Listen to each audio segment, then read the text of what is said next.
It's Gangnam style on the Sydney Harbour Bridge as companies like Bridge Climb offer a Mandarin climb for Chinese tourists. Visiting the Sydney Opera House is also a favourite pastime for Chinese tour groups.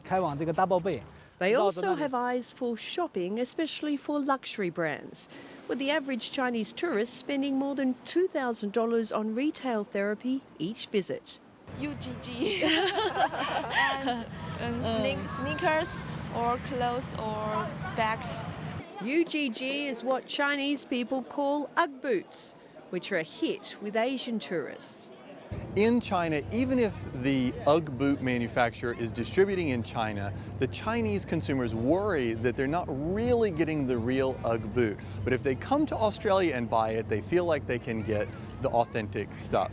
But it seems a lot of Australian businesses are in the dark about what Chinese tourists want. Most Chinese tourists come to Australia at Chinese New Year in February, mid-year during the Chinese school holidays and at Christmas time. And that's when they spend the most. China consultant CT Johnson says this Ugg boot shop in Sydney's Circular Quay is doing all the right things. So there's a couple of things here that are really great signals for a Chinese person who wants to spend money. Union Pay, right, which is the #1 credit card in China. We have some Chinese writing here that just says, "Welcome to Sydney." But as Chinese tourists now outnumber Kiwis as our biggest tourist market, he says not all retailers are getting it right.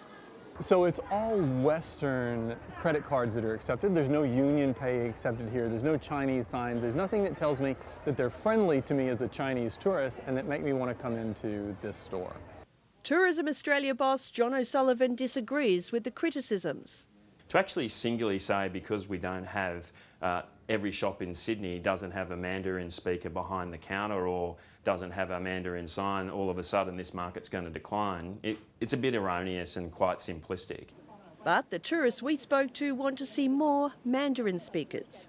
My mother needs some people who can speak Chinese. CT Johnson says Chinese tourists spend an average of $8,000 per visit, more than tourists from the UK and the US. There is absolutely no doubt that Australian tourist industries, that Australian retailers, hotels and restaurants could be earning much more from Chinese tourists than they're doing today. They are only doing a middling job of serving that sector. Cruise ships like these on Sydney Harbour are also popular with Chinese tourists during peak periods.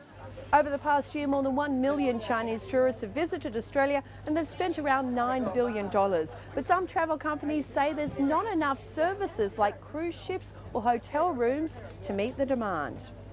The very few hotels is not enough. The hotel is not enough, especially in the Chinese New Year and the Chinese summer holidays. The language barrier also means a lot of Chinese tourists prefer to use Chinese Australian tour companies like Grand City Tours. The Tourism Australia boss believes the Australian travel industry is doing enough to attract Chinese tourists. The tourism industry already does a lot of work in this particular space about getting the industry to be Chinese ready, to be welcoming, to make that experience better for that Chinese visitor, to increase repeat visitation.